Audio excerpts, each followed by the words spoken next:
서울 자가의 대기업 다니는 김 부장 이야기. 오늘도 스포하러 왔습니다. 늘 하랑입니다. 여러분, 6회는 다 보고 오셨죠? 안 보고 오셨다면 오늘도 스포 당하실 거예요. 그럼 오늘의 리뷰 및 예측 시작할게요. 이번 6회 엔딩 보셨어요?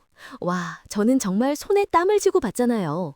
해고 명단을 손에 든 김낙수 부장의 그 떨리는 눈빛. 진짜 역대급 엔딩 아니었나요? 이번 6회에서도 제가 생각하는 포인트 장면이 몇 개 있는데요. 그중 첫 번째 장면은 바로 인사팀장이 김낙수에게 미션을 주던 장면입니다. 공장 직원 20명 깔끔하게 정리해 주시면 김 부장님 자리 본사에 다시 만들어 드리겠습니다. 와, 이걸 제안이라고 하는 건가요? 완전 악마의 속삭임이잖아요. 여기서 주목할 점은요, 단순히 악역의 대사로 넘길 게 아니라는 거예요. 이건 우리 사회의 비정한 현실을 그대로 보여주는 장면이라는 거. 누군가의 희생을 발판 삼아 내 성공을 이루어야 하는 이 구조, 너무 씁쓸하지 않나요? 이 장면은 혹시 김낙수가 앞으로 회사의 부조리에 맞서 싸우게 될 거라는 복선 아니었을까요? 싸워서 이겨줬으면 좋겠네요. 두 번째 장면은 김낙수가 공장 동료들과 소주 한 잔 기울이는 장면이었어요. 아무것도 모르는 동료들은 김낙수에게 힘내라며 곧 좋은 날 올 거라며 위로를 건네죠. 이 장면에서 김낙수의 표정 정말 복잡미묘했잖아요. 고마움, 미안함, 죄책감, 이 모든 감정이 뒤섞인 얼굴이었어요.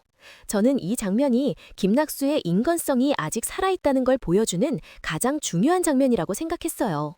만약 그가 정말 성공에만 눈이 먼 사람이었다면 여기서 이런 표정을 짓지 않았겠죠. 이 동료들의 순수한 믿음이 결국 김낙수를 올바른 길로 이끄는 힘이 되지 않을까요? 조금은 먹먹하고 답답했던 6회였는데요. 자, 그럼 이제 우리 7화에서는 어떤 일이 일어날지 예측을 시작해볼까요? 제 첫 번째 예측은 바로 김낙수의 반격입니다. 예고편을 보면 김낙수가 공장 서류들을 밤새도록 뒤지는 장면이 나와요. 이건 뭘 의미할까요? 맞아요. 그는 그냥 호락호락하게 20명을 잘라내지 않을 거예요. 대신 공장의 운영 실태를 파헤쳐서 구조조정이 필요 없다는 걸 증명해내려는 거죠.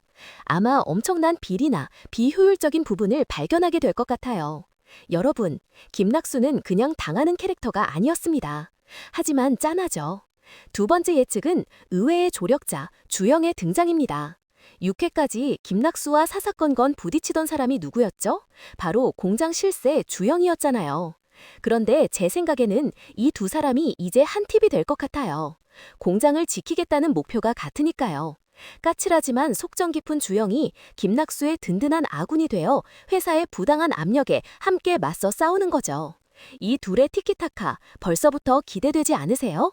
과연 김낙수는 누구를 잘라낼까요? 아니면 다른 방법을 찾아낼까요? 인사팀장 잘라줬으면. 마지막 예측은 가족과의 갈등 심화입니다. 이 모든 일을 겪으면서 김낙수는 엄청난 스트레스를 받겠죠.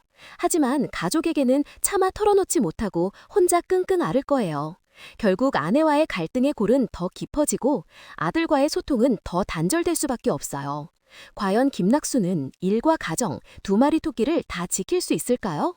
예측하면서도 가슴이 조금 먹먹해졌어요. 왠지 남일 같지 않고 우리 부모님 혹은 내 이야기 같다라는 생각을 참 많이 했네요. 오늘의 드라마 리뷰 및 예측은 여기까지입니다. 오늘도 재미있게 봐주셨나요? 그렇다면 여러분의 심정을 댓글로 자유롭게 의견 남겨주세요. 서울 자가의 대기업 다니는 김 부장 이야기. 진행되면 진행될수록 더 감정이입하면서 보게 되는데요. 다음 예측이 궁금하시다면 구독과 좋아요, 알림 설정까지 부탁드리면서 저는 이만 물러가겠습니다. 그럼 다음 영상에서 만나요. 바이바이.